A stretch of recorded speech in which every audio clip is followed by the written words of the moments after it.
اشفاق احمد زاویہ جز ناشکری کا عارضہ۔ کچھ عرصے سے میرے دل پر ایک عجیب طرح کا بار ہے جو کم ہونے کا نام ہی نہیں لے رہا۔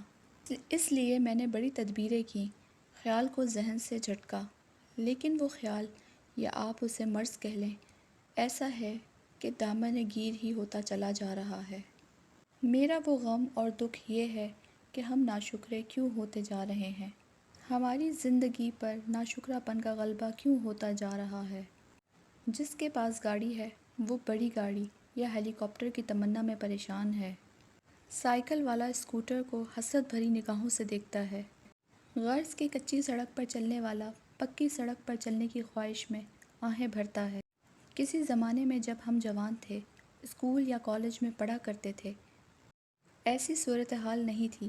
اس پریشانی کو، اور اسے میں تو روح کی بیماری کہوں گا، جسے ہم نے خود ہی بڑھا رکھا ہے، اور جب صبح سویر نہار منہ اس بیماری کو باقاعدگی سے پانی دیتے ہیں اور اس کی پرواہ کرتے ہیں، ساتھ ساتھ یہ بھی کہتے ہیں کہ جی ناشکرے تو نہیں ہیں، لیکن اگر گھر میں سوزوکی کی جگہ سیوک آ جائے یا ہونڈا کار آ کھڑی ہو تو زیادہ اچھا ہے۔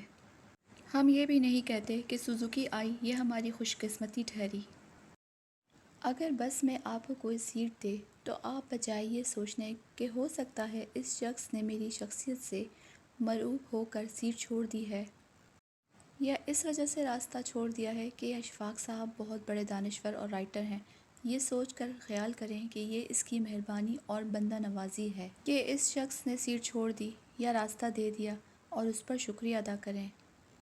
اگر یہ روایت ڈال دی جائے، نہ صرف محبت کے سلسلے پروان چڑھیں بلکہ کئی ایک مسائل ختم ہو جائیں۔ ہم سارے موسموں سے اس لیے پیار کرنا شروع کر دیں کہ گرمی سے گندم پکتی ہے، چونسا اور لنگڑا پک کر آتا ہے، یہ کس قدر مہربان موسم ہے۔ سردی میں مونگ پھلی کے نظارے ہیں، بادام چلغوزہ تیار ہوگا، بارش برسے گی تو دریاؤں نہروں میں پانی آئے گا، کھیت سرسبز ہوں گے، خوشحالی آئے گی، کہیں کہ خزاں کتنی اچھی ہے، بہار کی نوید لاتی ہے۔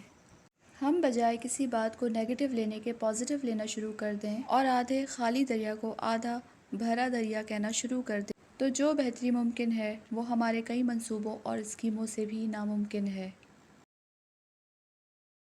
یہ بیماری ایسی ہے جو ہماری روحوں اور وجودوں پر بری طرح سے اثر انداز ہو رہی ہے اور ہمارے آگے بڑھنے کے راستے مسدود کر رہی ہیں۔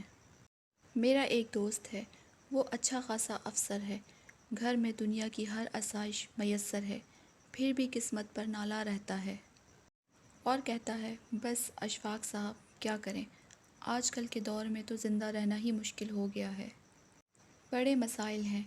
میں ان سے پوچھتا ہوں کہ کیا مسائل ہیں؟ تو جواب دیتے ہیں کہ اگر آپ کو گنوانا شروع کر دوں تو ایک وقت لگ جائے، لیکن آج تک انہوں نے بتایا نہیں کہ انہیں کیا مسئلہ درپیش ہے۔ اس کے برعکس ہمارا ایک دوست ہوا کرتا تھا، وہ مہنگی اور خوبصورت گاڑیوں کی تلاش کرتا رہتا، اسے جیسے ہی کوئی مہنگی گاڑی کھڑی نظر آتی وہ اس کے قریب چلا جاتا، ادھر ادھر دیکھ کر اسے محبت سے ہاتھ لگاتا اور کہتا کیا خوبصورت گاڑی ہے، اس پر بیٹھنے والا کتنا خوبصورت لگتا ہوگا۔ جو قومیں تباہ و برباد ہوئیں وہ متکبر تھیں، اپنی اچھائیوں پر بھی اتراتی تھیں اور برائیوں پر بھی فخر کرتی تھیں، خدا کی نعمتوں کو اپنی محنت کا صلہ قرار دیتی تھیں۔ یہ بات کرنے کا مقصد کسی کو ڈرانا مقصود نہیں، بلکہ آپ کو اپنے آپ کو تنبیہ کرنا مقصد ہے۔ آپ نہ صرف اللہ کی مہربانیوں کا شکر ادا کیا کریں بلکہ جو آپ پر کوئی احسان کرے اس کا شکریہ ادا کیا کریں، اس سے معاشرے کے کئی بگاڑ ختم ہو سکتے ہیں۔ میں نے تہیہ کیا کہ اب تو میں اللہ کا شکر گزار بندہ بن کر ہی رہوں گا، لیکن یہ ممکن نہیں ہو سکا، اور یہ خواہش میرے دل کے اندر ہی اندر ہے، باہر نکل کر عملی شکل اختیار نہیں کر پائی، اور میں یہ سوچ ہی رہا تھا کہ اب میں نے بس اللہ کا شکر گزار بندہ بن جانا ہے۔ اچانک لائٹ چلی گئی اور میں اپنے آپ سے کیا ہوا سارے کا سارا وعدہ بھول گیا، اور میرے ذہن میں یہ شکوہ آیا کہ وابڈہ والوں کو بھی سوائے بجلی بند کرنے کے کوئی کام نہیں، اتنی گرمی ہے اور ایسے میں بجلی بند کرنے کا کیا جواز بنتا ہے۔ میں نے یہ نہیں سوچا کہ ہو سکتا ہے یہ بجلی کی اچانک بندش کسی انسان کے لیے باعث رحمت بنی ہو، اور کسی کے جسم کو کرنٹ نے چھوا ہو اور بجلی کی اچانک بندش نے وہ خوبصورت زندگی بچا دی ہو، اور ہو سکتا ہے وہ بچنے والا شخص پورے خاندان کا واحد کفیل ہو اور کتنا خدا ترس ہو۔ لیکن ناشکری کی بیماری ہمارے وجود میں ایسی سرایت کر چکی ہے اور اس کی جڑیں اتنی مضبوط ہو چکی ہیں کہ ہم انہیں کاٹنے سے عاجز ہیں۔ شکریہ میں وہ مغرب والے جن کو میں مثال کے طور پر پیش نہیں کرنا چاہتا، وہ ہم سے آگے نکل گئے ہیں۔ آپ کسی فلم میں یا ان سے مل کر دیکھ لیں، وہ آپ کو اتنی بار تھینک یو کہیں گے کہ آپ خوشی سے سرشار ہو جائیں گے۔ راہ چلتے ان کا کندھا ذرا بھی آپ سے ٹکرا جائے تو باقاعدہ سوری کہیں گے اور معمولی سی مہربانی پر فوراً تھینک یو کہیں گے۔ یہ اچھا انداز ہے۔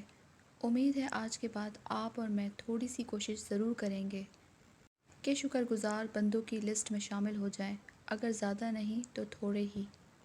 اللہ آپ کو آسانیاں عطا فرمائے اور آسانیاں تقسیم کرنے کا شرف عطا فرمائے۔ اللہ حافظ۔